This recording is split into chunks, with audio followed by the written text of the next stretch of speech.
Good afternoon, everyone. Welcome to our Friday seminar. Today, my pleasure that we have Dr. Fatemeh Ranaiefar from Fehr. So Dr. Ranaiefar did her PhD at the UC Irvine. After finishing in 2013, she joined Fehr and have been basically leading the framework this consulting company. She has a lot of experience in freight volume, data, and has been part of projects developing forecasting tools for freight in the state, working on the freight plans, working in out of state in Utah, and also specializing in some of the segments or parts of the California state in Southern California, working on several projects. Dr. Fatemeh is also teaches at USC, and she has been working with communities on different type of projects, but especially looking into the impacts of automation and trade on jobs and the community itself. Again, thank you so much, Fatemeh, for coming today and visiting us. We are all yours. Thank you, everyone. Thank you so much for having me today. It's been a pleasure. UC Davis is one of my favorite campuses ever. I was telling Miguel that while I was doing my PhD in Irvine, my friend was here, so I used to come here at least once a year. So thanks for getting me an opportunity to come back. The topic today I want to share with you is an experience and sort of a research project we have started in our company about warehousing transportation analysis.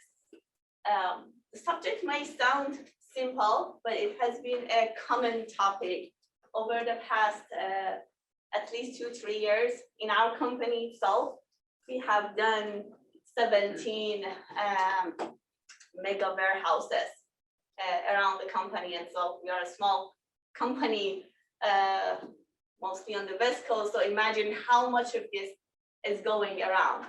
And the reason we defined this research project was because of the significant growth that's happening. A lot of the time, the city agencies and the communities don't really have a good understanding of what does these warehouses bring to their communities? What does it mean for them? And after some time, what are the impacts? What are the opportunities? What it means for them, and how they can really mitigate some of the impacts. So I thought putting together some of our experience and some of the data we collected and some of the lessons learned over the last 2 years and share with you. So I'm going to start with a little bit of a history of warehousing, as it was very interesting for us to look at some of the milestones and how this industry evolves. It's probably a chart that's very popular to all of you, how e-commerce is keep growing, and e-commerce has been the driver of the warehousing industry. It may grow slowly, and there's a lot of speculations about how much it grows, but overall, everybody in the industry agrees that it's going to continue to significantly grow. This is the chart that basically shows the hottest real estate market has been warehousing. It shows up to 2018 that almost doubled. Amazon itself have been building 30 million square feet per year up to 2017, and now as an industry, this thing has been doubled. So imagine in 5 years, all these mega high cube warehouses that are under construction across the country are in operation, and how much trips they generated, and the community surrounding them is going to be sort of flooded with all these trucks and all these deliveries that been generated from them. A 1 million square feet is huge, and there are not that many developers or many logistic companies that have that turnover to put together 1 million square feet of warehouse. Amazon itself owns 45% of the plus 1 million square feet warehouses. Walmart, Tesla, Target, Wayfair is the new ones. So they are all contributing to this mega warehouse growth across the company.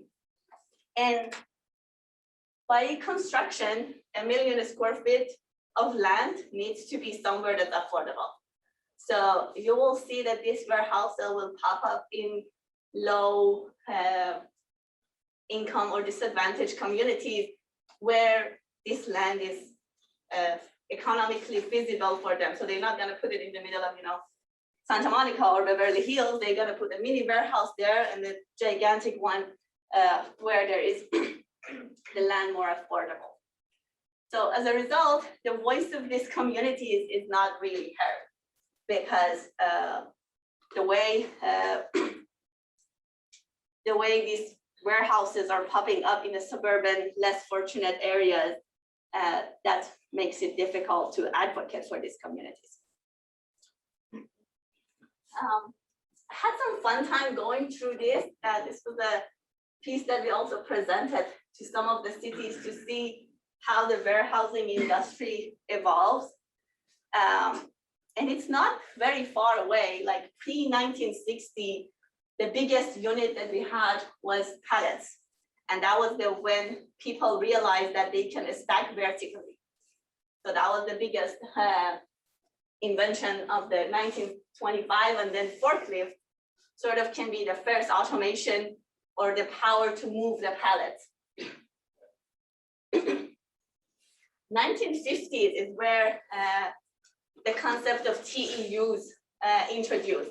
TEUs is the transportation equivalent unit where you see on the shipping lines, and that was the beginning of a standardization of the supply chain, and it creates an opportunity for efficiency because now everything are fed into this standard unit. Around 1960s, after the deregulations of the trucking, trucking become a more preferred and reliable mode of transportation, even for cross-country trips. It used to be all railroad because of the cost of transportation, but then after the regulations, trucking emerged as a preferred mode. Believe it or not, the first database of management inventory was built for Apollo 11. And that's where NASA was putting together these huge bits and pieces to create this racket. So IBI created this software for them. And that was the introduction of digitized warehousing. So from that point, you see a lot of computation, optimization, warehouse management systems come into that place. 1974, the first barcode was introduced to the industry.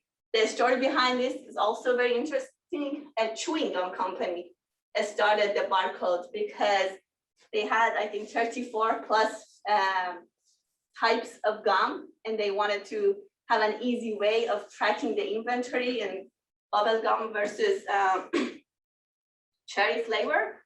So they come up with this idea. Walmart opened up the first distribution center in 1971. So JCPenney installed the first real-time warehouse management in 1975. And that was the beginning of the just-in-time. So in order to do the just-in-time, this gives you a way of having a real-time inventory management system.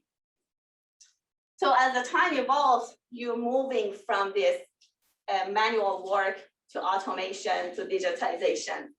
And what was the limitation of growth at the time was how much a human can handle, how much you can put in one book and keep track of it. So as you go over digitization, you create these opportunities for increasing capacity. 1983, the first time the term supply chain came into the books, and it came into literature because now you have the flexibility of putting together different pieces of softwares and tools and operate them basically in a flexible chain. Japanese manufacturers, Toyotas, they started being very lean on production and inventory, and sort of we can blame them for all of these lack of inventory during the COVID, because they started this mindset of inventory is a cost. So we can minimize it to the point that with just real-time operation. Cross-docking system was the concept that really increased the efficiency. I'm going to talk about it, what it means, and Walmart was the pioneer on starting the system. A little faster, 1990s, that was where the supply chain became long. The cheaper, lower cost labor in Asia moved productions way far from the point of consumption. And that's where the warehouses started to become more than just storing the goods. They are operating as some assemblies, finishing, some repair, maintenance. So as the supply chain become longer and longer, the role of warehousing and distributions become more dominant. What it calls like ERP systems, or the complex platform where it helps the 3PLs or international logistic companies to keep track of all this data in their system. And when IBI and other providers developed this enterprise system, now they were able to keep track of all these warehouses, all these suppliers, manufacturers at the same time. And when you look at the history of this, as the capacity of these tools grow, the supply chain were able to cobble together bigger and bigger pieces of the information. 1997 is where Amazon became public and become sort of a point of the time of a huge change in a warehousing and distribution industry. 2000 year is where a lot of the innovations started. 3D printing, RFID codes. So these are all the products of the early 20s.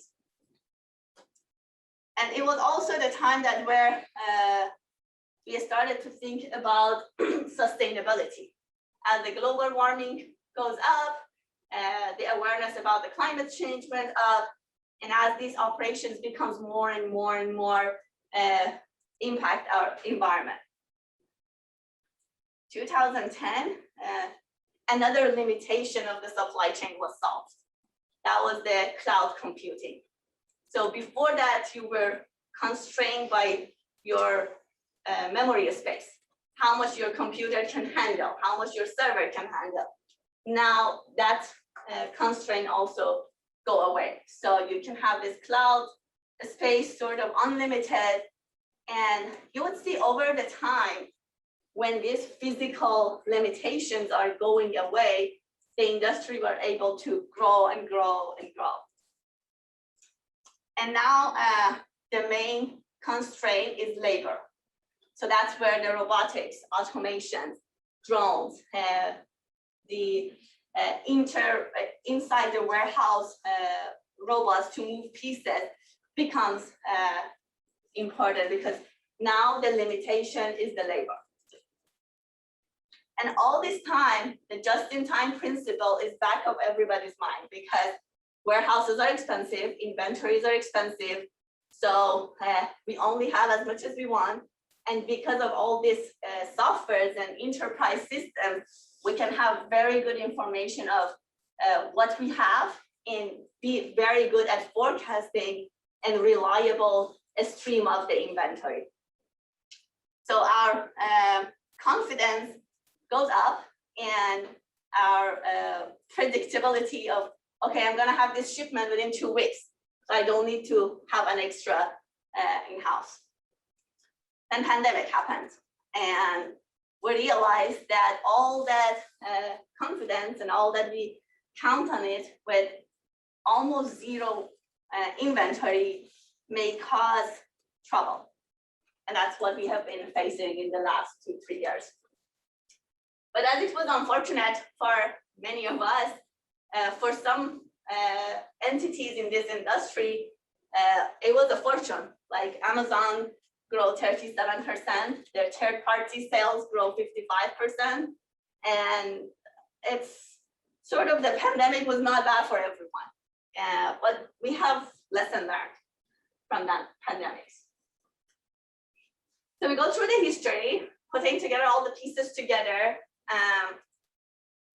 What's happening now in the warehouses? We have these mega 3PLs, and 3PLs are the third-party logistic companies that basically do this door-to-door management of from manufacturers, shipping, liners, deliveries, warehousing. So you can think about them as how they connect the production to the final consumptions. And because of all these physical limitations are gone, they are really long chains and operate globally. And as these things evolve, warehouses are become part of the production system. The packaging, the finishing, the creation of a display ready items. Sometimes it's the pricing, sometimes it's some little maintenance. So all that happens at a warehouse. So they call them now a value added unit of a supply chain. Whereas before you store, you get out. So there was no value added. So now they create this value added. Visibility and information sharing. And through the Internet of Things, it becomes an important piece of the supply chain because when you share the information, you have more certainty of all these pieces where they are. And as your supply chain becomes global, it becomes more and more important that you need visibility. So a lot of the shippers or suppliers, they wanted to track their containers all the way from China to here. So it used to be that, okay, these are confidential information, you get to know when you get to know, but now it's all changing. The biggest challenge is the labor market, recruitment, trainings, and that's the driver of the automations. So a lot of innovations has happened in no-touch deliveries, using robotics to increase the speed of picking and deliveries, and that's all driving through the times. So what people anticipate of warehousing of tomorrow, more visibility, more collaboration, and maybe these are some of the lessons learned from the pandemic that we need to better collaborate, better communicate our systems. So at the time of the disruption, we have more resiliency. Automation, robotics, using drones for operation inside the warehouse, artificial intelligence, advanced analytics for the predictions, and more and more optimization on sorting system, direct to customer fulfillment, managing the returns. So these are the elements that as more traditional retail go away, this becomes part of the operation. And also climate smart facilities. I think your center, you're doing a lot on the sustainability and electrification, and it's been the push for the industry as well. When I was doing this presentation for some of the city agencies, it was interesting for them how these terms are used interchangeably, but when you talk to the industry, they mean different things.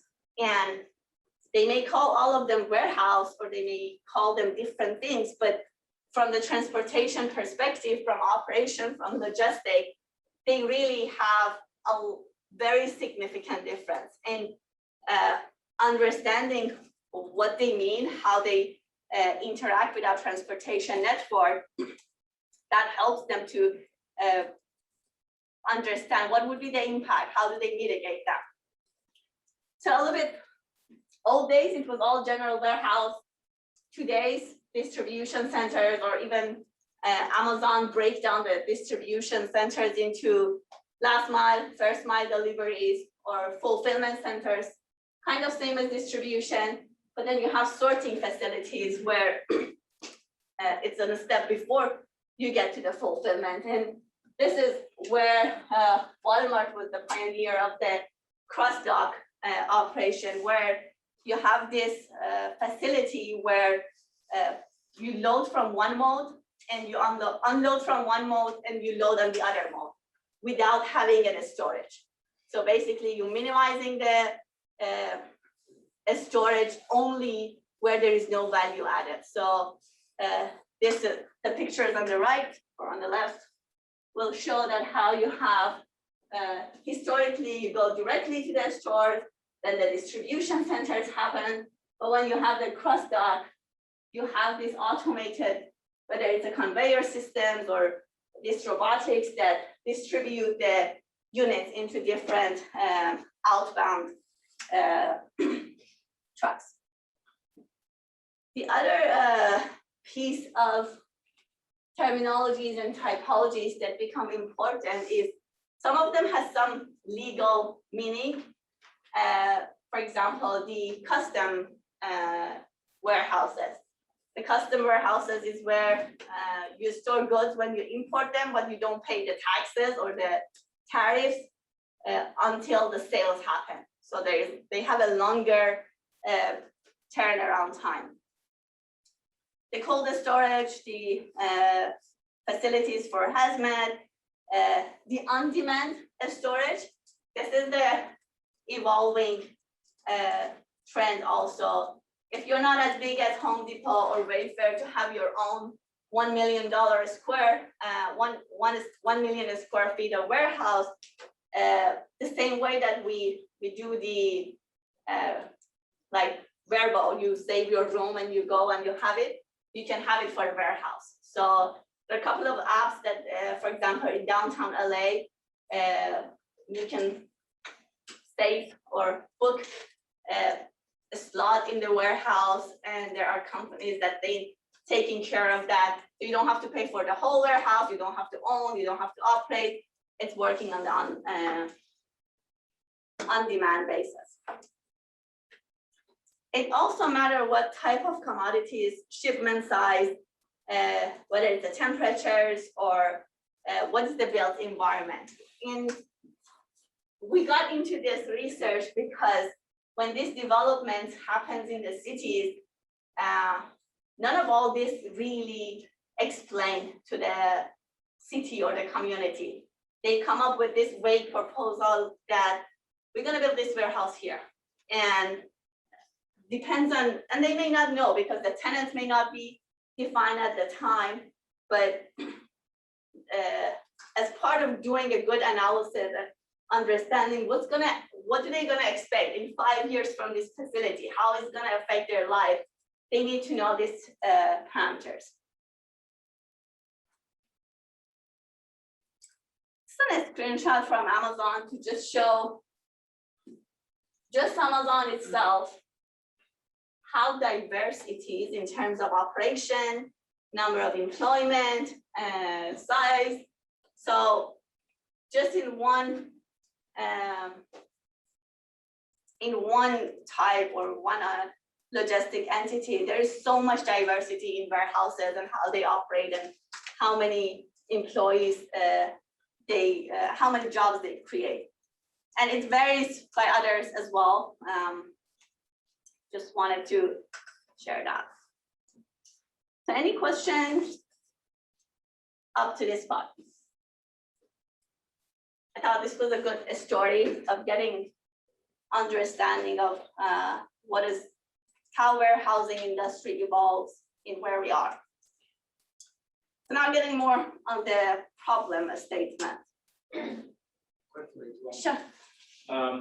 Is there an increasing trend now where warehouses are being shared by multiple? I mean, you mentioned the fact that Amazon, etc., like large warehouses, but many players don't have the capacity to build all of these large ones and make it viable. So is there an evolving trend where, for example, Amazon, Wayfair, etc., could actually share a large warehouse? I mean, Amazon and Wayfair may not share, but the third-party sellers on Amazon, right, they are sharing this on-demand warehouse spaces. Like you talk to somebody at downtown LA, that they are basically providing a space to these third parties. They sell their products on Amazon, but they store it in that facility, and they don't have to like store a whole year. They can say we need this many cubic space for 3 months. So for them it's efficient, the lower cost, and it's like a fast turnaround for them. But probably for a smaller, retail type.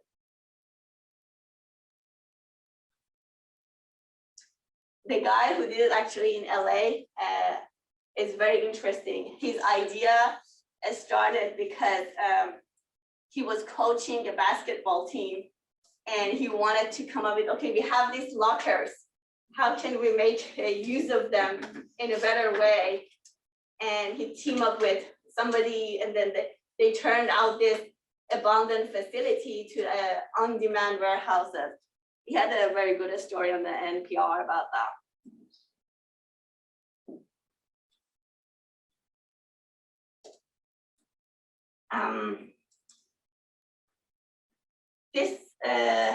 There is sort of a guidebook in the transportation impact or transportation engineering. It's called the ITE manual. It's keep growing. Like it's a big book, several editions. And what it does is every couple of years they go and count different facilities, and they say, okay, we have a 20 sample of offices, and they generate this many trips per day, this many during the AM period, PM period, and they come up with an average estimate for practitioners if they want to have an understanding of what would be the effect or how much trips will create when they have a new development. So I put a history of this. I don't know about the previous one. When I started working, the earliest version we had was version 9 edition. And at the time, they just started to introducing high cube warehouse. And high cube warehouse was based on a study with 3 samples. So they had 3 samples. It was in Southern California, Inland Empire. They went and collect them, and they come up with this rate. And there was a lot of discussions about it, that is it valid, is it not valid, can you stay with 3 samples? And then in the 10th edition, NIOP did another study. They added like 10 more, and they separate the warehouse high cube transload, and that was early when the concept of fulfillment as a separate facility was introduced into the supply chain. So they did a very limited study. They updated some of the rate. They actually figured out, okay, fulfillment is 181, but the other ones are slightly lower. At the time, they was not paying attention too much to trucks versus autos. They lump sum everything together. Later on, 11 edition, I guess this year or last, I think we are in 12 edition now, just released. There was a lot more demand for breaking down these warehouses. The industry, the agencies, the engineers needed this information. So they did a bit more, and obviously they figured out that, okay, the range is from 1.1 to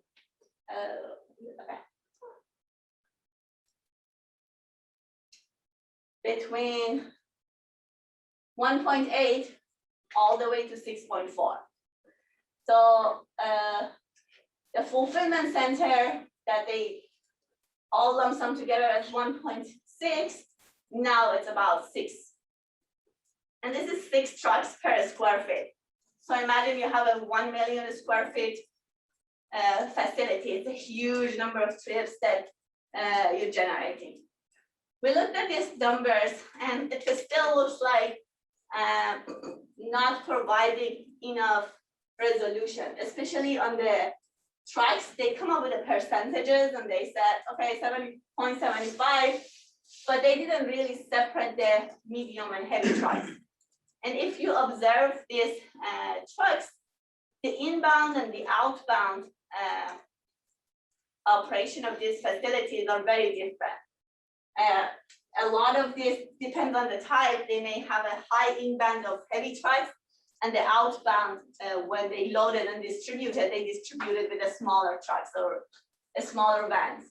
So by having this lump sum number, it doesn't provide enough resolution.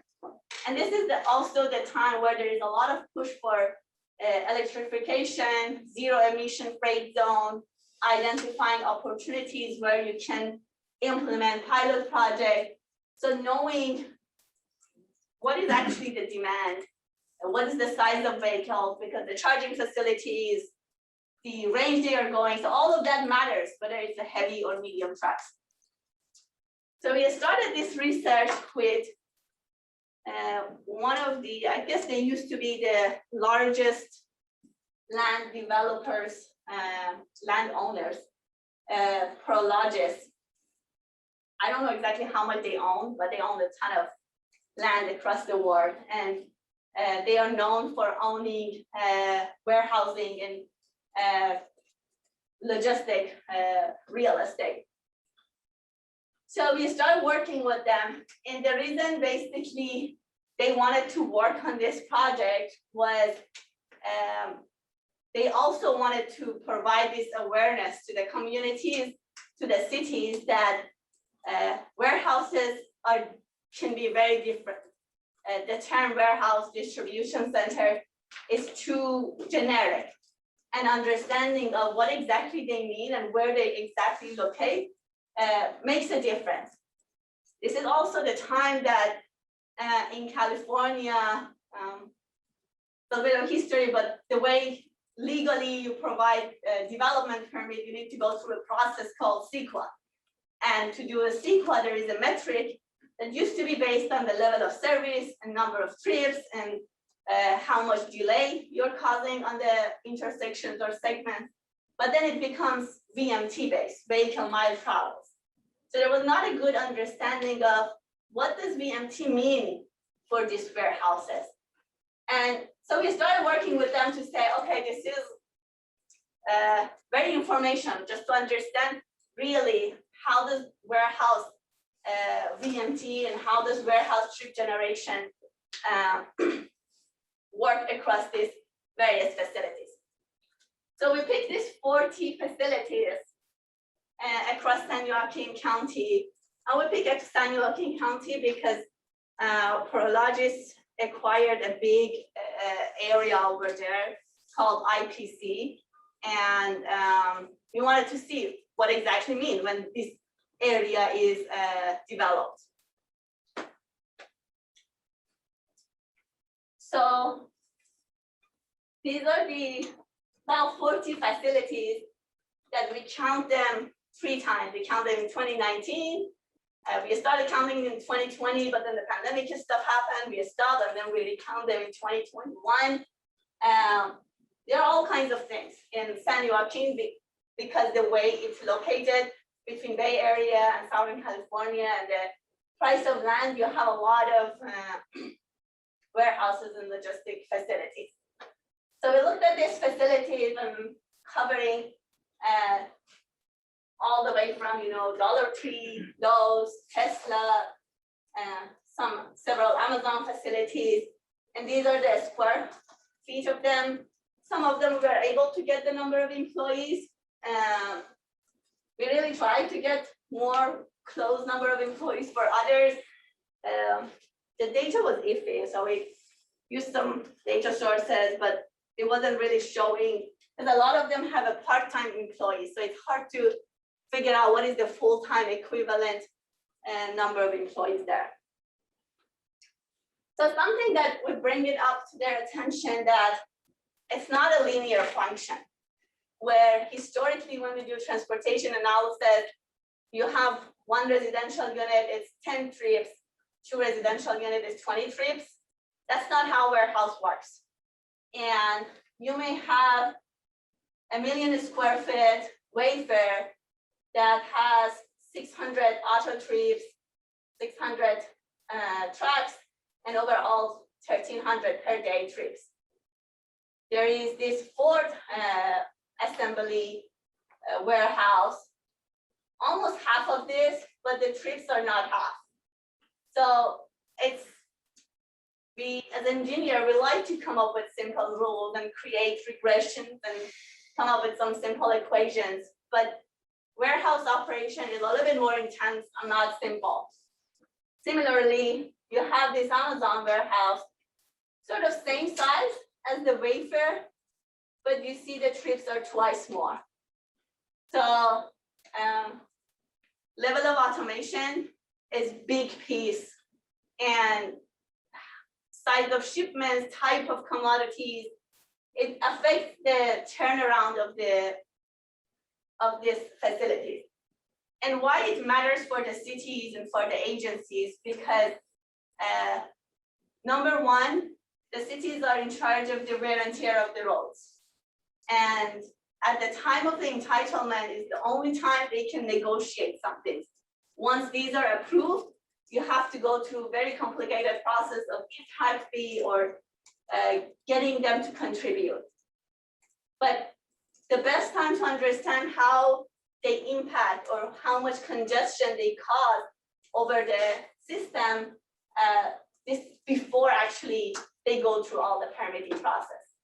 So as part of this project, we teamed up with, tried to justify and raise the funding, combine it with other sources to, okay, they need a new interchange. If IPC is going to build out in that area, there is no way that with the one interchange they currently have to 205, they can have all these trips. So doing a more detailed, diverse transportation analysis of what type of facilities they are doing, what's the expectations, help them to have a better understanding of the demand for transportation. A quick question. I'm seeing a lot of really high numbers for autos. Now, does that really mean light duty trucks or what is that? It's actually autos. Actually autos. Actual autos. With the workers. Well, okay. All right.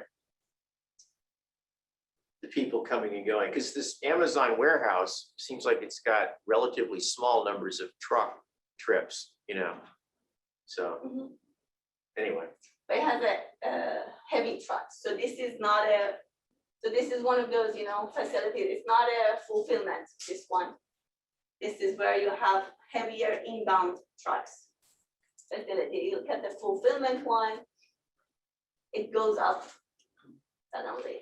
But in the fulfillment, like, you know, you would have, like, you know, those small vans that get in and out. True. So that those showed up as the medium trucks.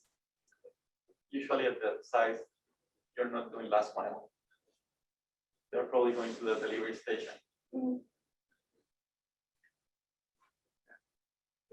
And this, how do I go back? So by these are where these facilities, the IPC ones, the Amazon ones are located, and they're serving the Bay Area. So the main population center they are serving is all the way to the west. While this thing also happening, another big government ruling or federal ruling change that's called the point of sales. And that's where a lot of agencies were looking at point of sales revenue. That's how Wayfair got into this Tracy areas. But without understanding that, okay, you get this huge revenue, but you're also responsible for all the wear and tears and all the maintenance of this facility. So there was an excitement for point of sale without looking at the long-term impacts. So a summary of this exercise that, the other thing that we learned through this exercise is when you do the household travel survey or you do this trip generation studies for office uses, retail unless some pandemic style or some disruption event happens, the trip generation is fairly constant. So the households, unless you count 200 households this year and you do it next year, it doesn't go up by 36%. It may go up by 1% if you have a transit project nearby. It's fairly stable. That was the other thing that we learned between 2019 and 2021. Some of these facilities, the term they use in industry is you either adopt or you break. They have to adapt to whatever change, whatever role they had in the supply chain. And as part of this adoption, as part of the demand, as part of their operation, some facilities go significantly up, some goes down. Some change in the type of the trucks coming in and out of them. So overall, we see a significant increase on the total truck traffic.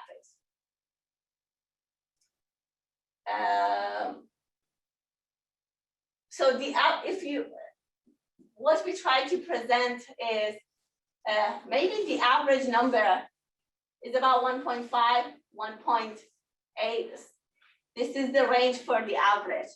But if you look at the full spectrum and basically looking at the standard deviation of this number has a very high standard deviation. But you're looking at others uses or more traditional uses. Number one, it has more linear relationship to the size of the facility. Number two is the standard deviation is not that high. So all the automation and all these functions goes into this diverse transportation pattern. The other thing that we try to explain is historically, when we do transportation analysis, looking at the AM peak hour and looking at the PM peak hour, and that's how things are. These warehouses don't do that way because the trucks don't travel during the peak. They are smarter than that. They know that they need to stay off peak. So majority of the trucks are happening during off peak. And this is an important element of this transportation analysis for these facilities because you're missing out of the heavier portion of the traffic that creates most emission, most impact on the pavement, but it happens off peak.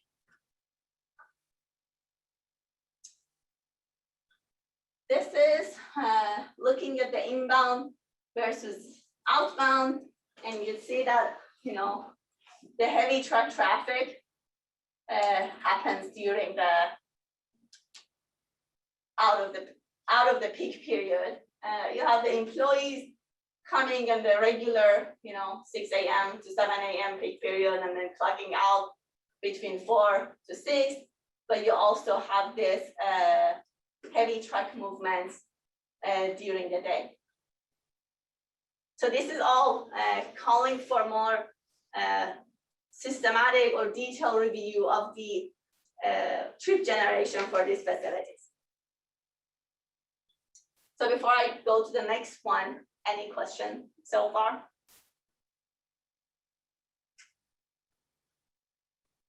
Okay. So I mentioned the other element of the transportation analysis. Number one is how many trips you generate. Number two, how long is the trips? And as California and a lot of the agencies looking into vehicle mile travels and trip lengths, there is this notion of average trip lengths. We as engineers, as modelers, we like to lump some things and create average numbers.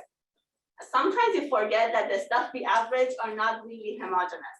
So that average number may have a very large standard deviation and basically not representing, not a good representation of what you're talking about.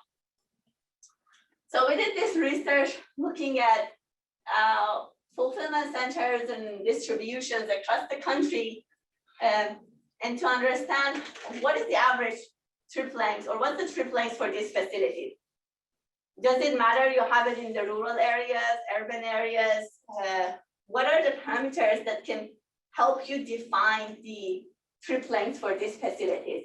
And are there ways that we can model this? Because before this facility built, you need to give them some estimates,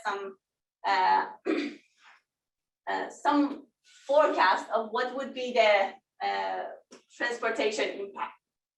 So we looked at this 7, 8 Amazon, Walmart, Staples across the country, and you see that the trip range or the trip lengths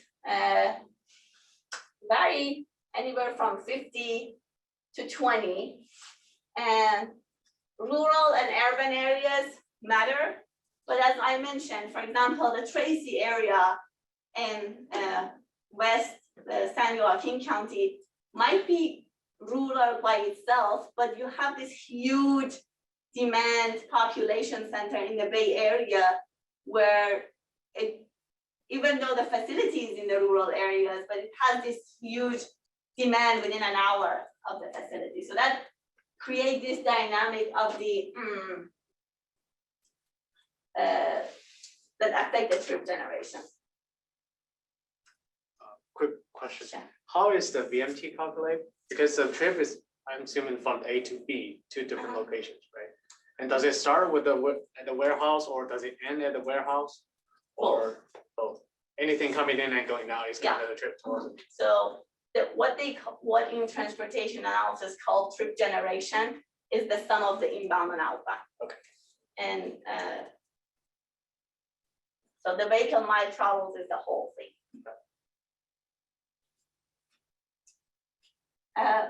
The other thing we looked at is, this is a sample from this, as this telematic data become available, you see, I guess this is the benefit of having access to this telematics data. So you can have a tracing or projections of this, how this trucks moving, and you can have a streamline over the time, how far truck trips from one facility going. So this is a screenshot of a facility in Irvine at 2 different times, one in 2020, one in 2019. So it's where it's located. It's in the very dense urban area, near university, near airport. So before we start looking at it, we thought, okay, this is a very solid space. It shouldn't change much. It's supposed to stay more or less the same, but the operation, the industry, whatever Amazon needs to do, over time it's changed. So where in 2019, it used to serve more on the east and serving Corona, but then in 2020, it shifted to serving North LA, Oxnard. We don't have a lot of information from how Amazon operates, but from the outlook of it, it shows that these facilities are very dynamic. They adopt really quick, and in order to understand them, if you want to have any sort of a fee program, make them pay their fair share on the maintenance. We have to go with the way that they evolve over time. On the other side, they may stay fairly constant. This is another facility by Amazon in Riverside. We were looking at it over time. It seems like this facility has been operating the way it was operating. So there is no one size fits all. Would it, okay. On your previous slide, did Amazon add another location somewhere or? Probably did. Yeah, but what we thought was, okay, our understanding was they put this in Irvine because there's a huge demand in Orange County and it's gonna serve very locally. So if I was the internal, doing the transportation analysis, maybe I would be justified by saying there's a lot of demand for this facility and they call it last mile. So why is it going all the way to, Central Valley? But it's not it's not their operation. They need to be flexible or nimble or how it's operate. And you would think demand would be up during the pandemic, right? But it's also, well, it's distributed It's differently. distributed differently. Yeah. One disclaimer, these two charts have a little bit different units, but Yeah, showing that just distributed overall differently, but the bins were not, I noticed it later that the bins were supposed to be the same, so you can compare apple to apple, but overall it's showing the patterns of change. Is this chart just showing like freight movements, or does it also include like the worker movement? This is just the heavy trucks. Yeah. Mhm.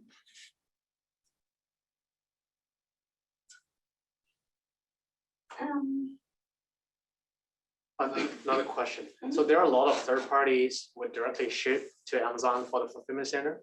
So say 40% of the fulfillment center storage Mhm. comes from third party. Are that portion included here, or this is just Amazon's own vehicle?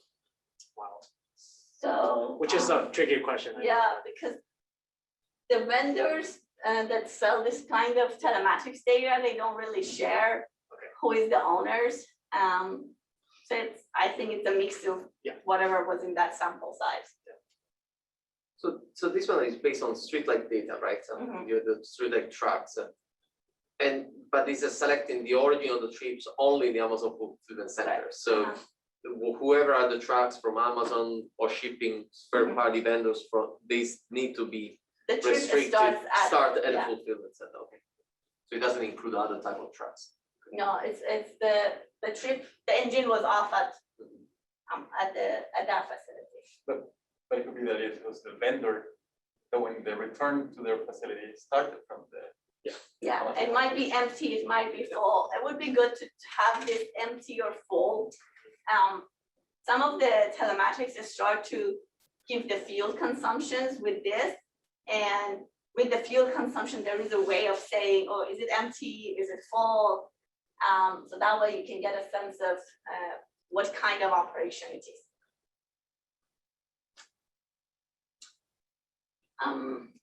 This is another example of because we're focusing in California. So okay, maybe California does California thing. Let's focus on other side of the coast and see how does that change. They might be more flexible, or they might be. So this is another example looking at, I think, 10 facilities between Tampa and Orlando, and we look at them over 3 years. This is the sample size. So the sample of the trucks we got from this vendor over the years. Something happened with their data in 2021. For a period, they lost one of their providers. So this 11,000 doesn't mean that the facility has less trip. It means one of their data providers got out of their loop. But overall, we're still talking about a very significant sample size, right?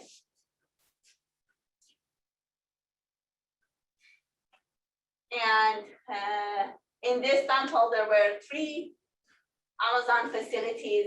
2 of them are actually interesting. They're 2 sides of the street, but they do different things. So the trip length for heavy trucks can change plus minus 100 miles. And that shows how diverse this industry is. And over time, we have to make this estimate by a grain of salt that, okay, our sample was consistent, whatever vendor we are including there is no bias in that. But overall, we had more than 10,000 samples. So in that, we see the trip length change about 40 miles. seems like you'd want that variance estimate, though. Yeah, Yeah. there is no way of going with an average number. You have to get that variance into the calculations. But when did you get, for example, for heavy trucks, did you get any difference between the inbound and the outbound? Or are these the basics of the average on inbound and outbound? I think these are outbounds only. Okay, The origin is the facility. Yeah, these Yeah, are all outbound. they may be fulfilling other facilities along the network, but the longer trips that are coming from further away, large regional facilities may skew. Yeah, maybe Inbound. skew the whole inbound thing. Yeah. The other thing we also notice is because they work in a chain, right? It matters where is the next Walmart distribution. So if the next Walmart facility in that area is like 200 miles away, that means this Walmart facility has to serve that large area. So you see 140 miles for that. But if you look at, for example, Southern California, there is one Walmart distribution center is in Inland Empire, there's one in LA. So of course it's gonna be less. So looking at them in a tandem with where they have in the rest of supply chain make a big difference. So overall, the we see 30% increase in this sample in their trip lengths overall. The other reason that's good to look at this is all of the questions we get for electrification, identifying the zero emission freight zone, where to put this charging facilities, they all depend on this mileage or what is their loop or what is their route. This is another study where instead of looking at the origin and destination, we look at the actual trajectories. So this is where we wanted to do the pilot zero emission freight zone. And they had this three facilities, one UPS, one Amazon, and one USPS. And you will see that they have their serving area. However, it's set up, you know, what is the market share? This is the most popular route for the USPS. This is the most popular route for the Amazon. So I don't have the statistics here, but you look at all the loops that are all the tours from this facility, a significant portion of that is along this tour. So that will help to see if you want to create this zero emission facility, this is the potential. And since the light and medium trucks are having the highest chance or lower cost for the electrification, that was the starting point of understanding where to, how to create this zero emission pilot zones.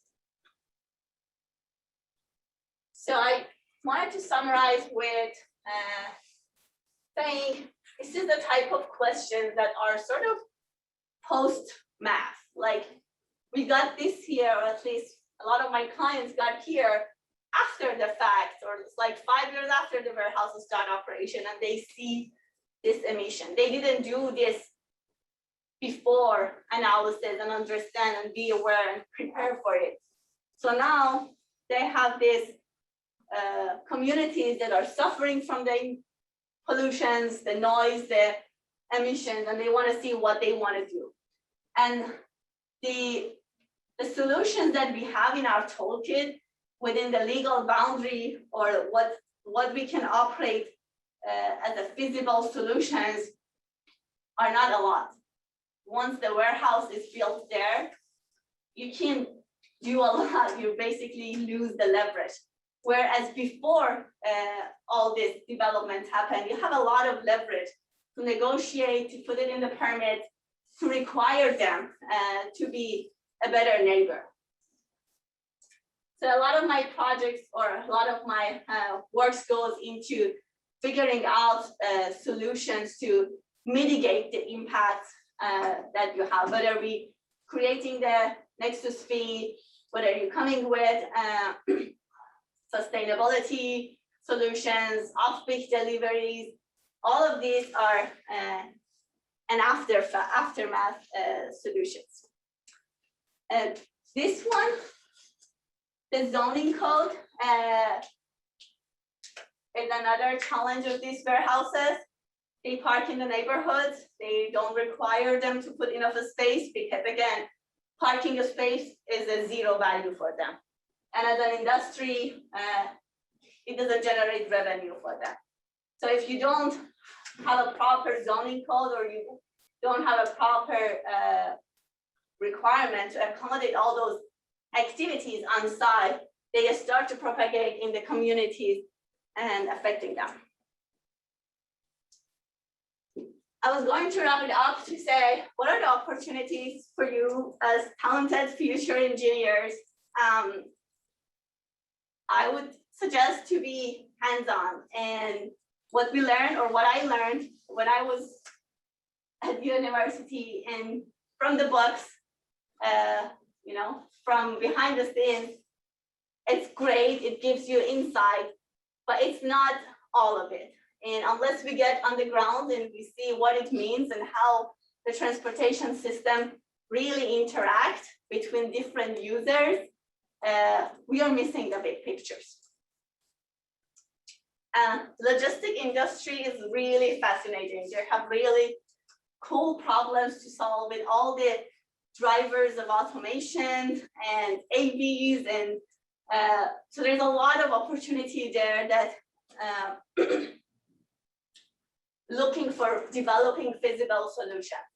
So I'm suggesting, or look into it, track it.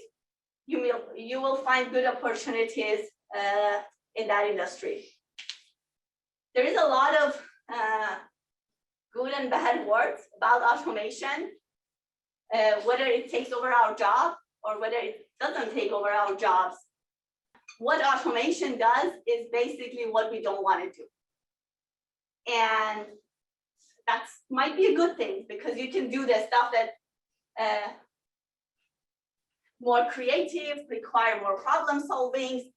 The automation doesn't really solve the problems. It's basically going through a toolkit of problems and pick the one that's worked the best based on the heuristics. So if you want to work on the skills that makes you irreplaceable, I think that's the way to go.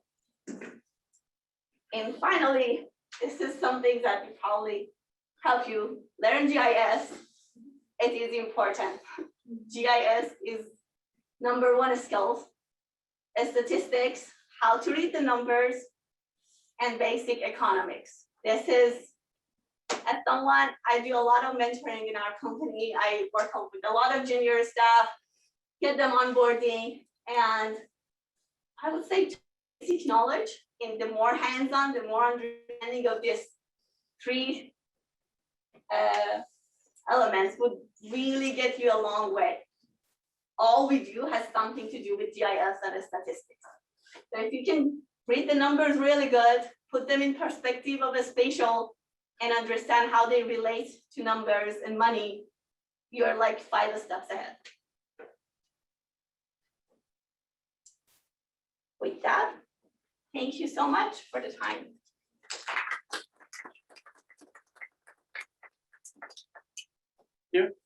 Questions? I had one, Sure. and I think I know the answer, but I just have to ask. Every morning I get up and I check the traffic reports, and there's this Tracy triangle, right? And it's always jammed up, going from 280 to 580, whatever, and it's just terrible all the time.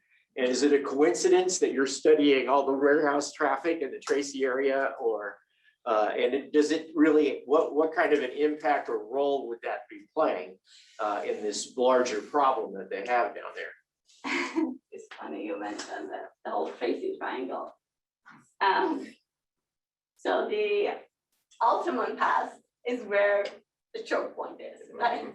So, and there is this interchange at Mountain House where you get access to all these facilities.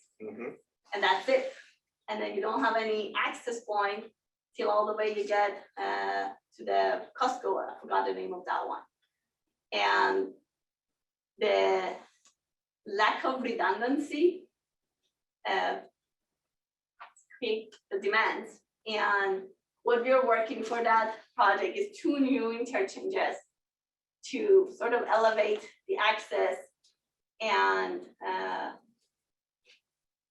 get out of that traffic jam that's caused by lack of access point. And that access point, that's what I meant, if it was studied enough before that huge industrial millions of square feet of warehouses put into place, you would have known that, okay, that one interchange is Well, mountain that was house. sort of my question. What if you took out the stuff that you're looking at with the warehouses? Would everything be okay, you know? Or not? I don't, what's the percentage of the traffic Oh, problem what's the percentage that caused generates by by by truck? all of this warehouse space? How does that translate into the percentage of impact on that route? If you have any, I mean, this is, you know, I have the numbers. We did look at the percentage of the truck traffic. At some point, it becomes like as high as 30% on 580. okay. But the percentage, if it traffics at a smoother speed, doesn't cause the issue. It's slowing down the speed and it's speeding up, and trucks are not as fast as it's slowing down and it's speeding up. That shock wave that creates in the system is the major point of the congestion jam. So the combination, there's a lot of demand for it, and you have this ultimate pass with the huge slope and the weaving things, and the trucks are not speeding up. So it's playing a Probably. role is what you're saying. Okay. Significant. Okay, great. It's Thank you. I'll look at the morning news differently from now on.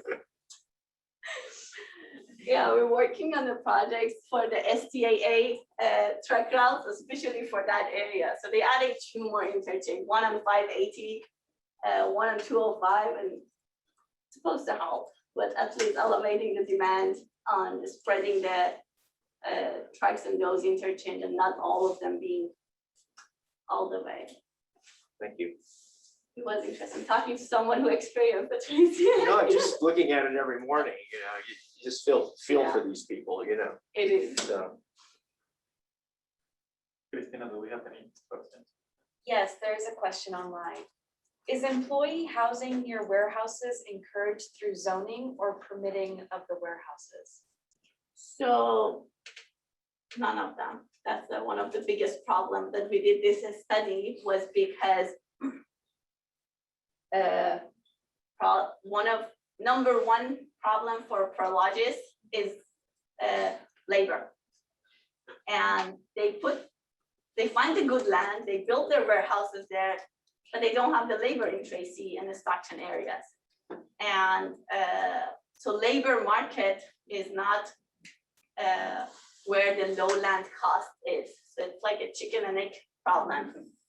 So as part of that, they're trying to figure out, working with the cities in Stockton, San Joaquin County has this job development program to incentivize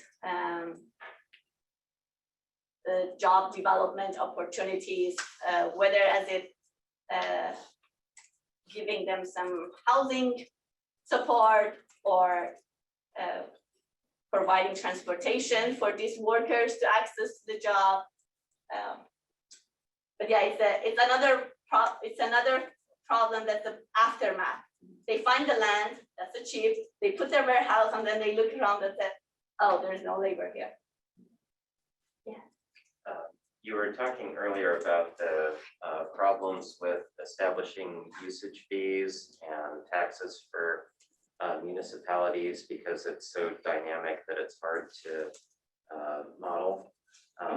Does that create like an information asymmetry where the company knows more than the city and they can kind of take advantage of municipalities? And if so, what can local officials do to make sure that their constituents are getting a good deal?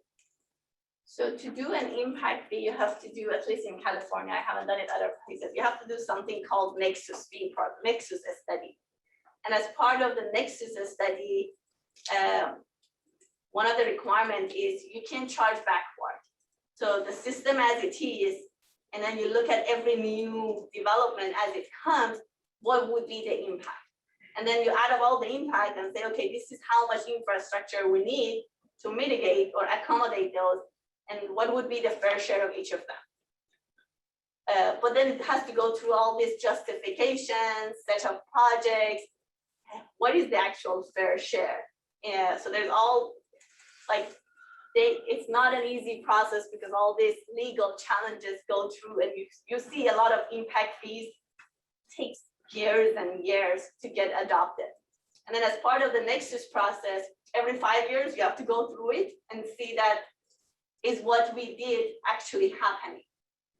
And either update the Nexus or update the fee programs, update the list of projects. It's a lot of, it's a labor intensive process for the cities. A lot of times they don't have the resources because you have to administrate the fund. And believe it or not, it's really labor intensive for the cities to collect the money and allocate to the project.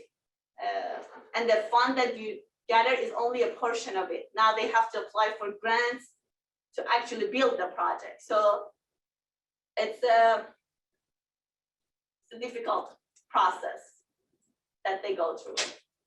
There are a couple of them, like if you want to look at them, Riverside has a very robust fee program. Yeah. So I guess some of the communities I'm familiar with are in Inland Empire, so like San Marino, Ontario, Fontana, all those places were pretty early in the warehousing industry. And they've seen some of the really big benefits, but also some of the harm, especially to the roads and the infrastructure for kind of dealing with such high truck volumes. So I'm just curious, kind of like for one of those cities where they don't necessarily have a ton of public money to put into a lot of these projects, how can they kind of manage this sort of boom, but also some of the challenges that come with that for their communities? They don't have. They just live with the roads that are falling apart. Like you look at San Marino, they had a lawsuit over a logistic facility, and basically there's not enough money to cover the maintenance of the pavements, and these heavy vehicles expedite the maintenance cycle, right? So instead of like regularly you have to do it every 5 years, you have to do it almost every year for those areas. And they don't have the resources unless there is some sort of a legal settlement, or a lot of these cities went on a moratorium, like Carson, Wilmington, a couple of other cities, they went on a moratorium for a long time. So they ban on any developments, but also that one got legally challenged. So that's why I guess me personally started like this awareness is needed before this development happens as part of the negotiations of the entitlement. Because once they are there, it's a lot more resources needed by the cities or by the communities to put together any mitigation there. But you're right, it's there. That's why we have all this unfortunate.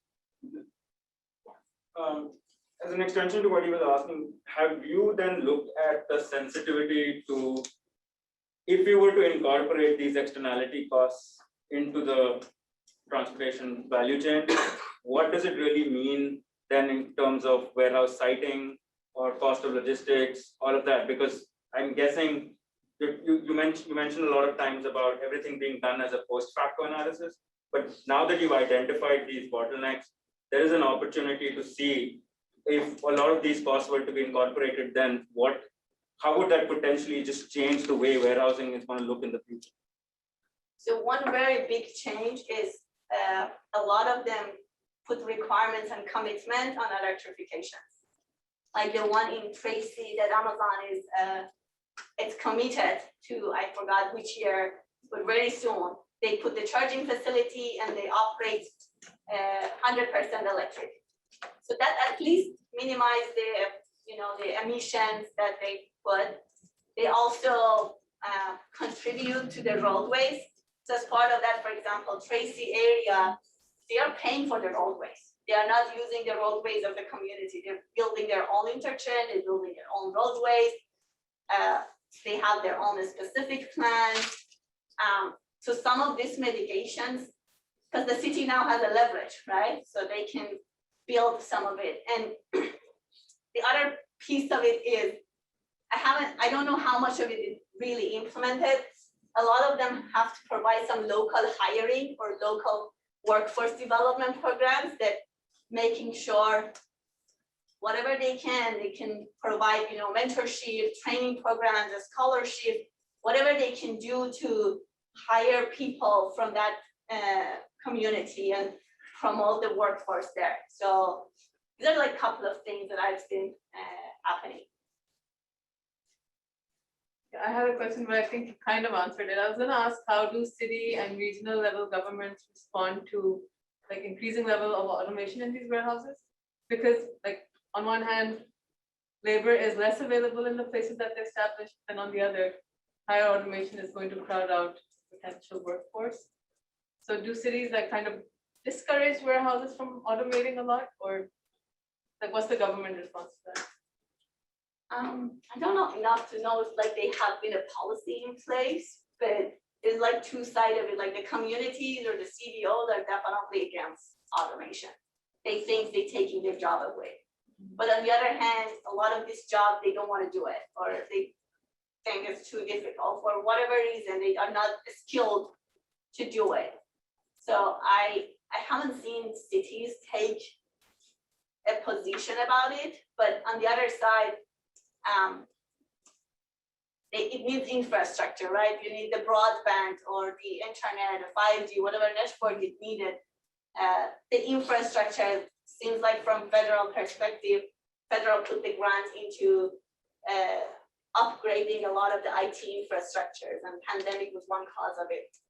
If you see that IT infrastructure is one element of and you see a lot of, funding for pilot projects for automation. Yeah, I don't know enough to see like how because Miguel is doing some automation. Right? We're not getting to that level. Never. Yeah. That's sorry. From the tables you showed us of the increasing smaller vehicles in some areas, but those smaller vehicles include maybe, I'm thinking like Uberizing cargo, like people with their own cars, because of the need of, on time and like super fast deliveries. Is it possible that some of the smaller vehicles are just like drivers that are arriving there on like on demand basis and helping, like move right in smaller vehicles? Some of that area that we did the sample, not really, but there is Amazon Fresh or those, and some of these Amazon last mile deliveries, they have this third party, like regular, they are not Amazon full-time employees, you don't see them, and they use their own vehicle, that's like a SUV or something to deliver. They will also show up because they didn't have a way of separating them from the autos. But you're right, some of those deliveries will show up as an auto. In that Tracy example, it wasn't there because none of them were having that sort of operation. But yeah, more and more, you will see the smaller personal deliveries that doing for the commercial. On that, it's a lot of what you said you were getting data-wise was GIS sampling of trucks. Where does the data for the autos come from? The data for the autos are Some other source like cell phones or something? Yeah, there were Yeah. two sources. One of them was the cell phone LBS data. One of them was this telematics from connected vehicles that like this I forgot which one, the Toyotas or some of these newer cars, they have this telematics built into the vehicle itself. But majority of those were LBS cell phone data. Okay, thanks. Said earlier that they were not using roads, they preferred to use the trucks instead of railroads because of regulations. What were those type of regulations that were put into place? So the cost of shipments when it's more than, like, this is a rough numbers, but it used to be, the break point between rail and truck is like, if you're going more than 500, it's really cheaper to go by train. And before the deregulation happens, there was a lot of constraint on the fare, and basically the trucking were not competitive with more than 500 with the rail, because you don't have this flexible market to price however you want. But when they deregulate the trucking industry, they got a lot more flexibility on how they price their services. And when it works, they were able to even compete with the trains for a very long distances. So that create this extra trucking movement for the routes or shipments that previously was going by train because of the significant cost differences. So that's enough. Well, Thank you. thank you so much. Thanks, everyone.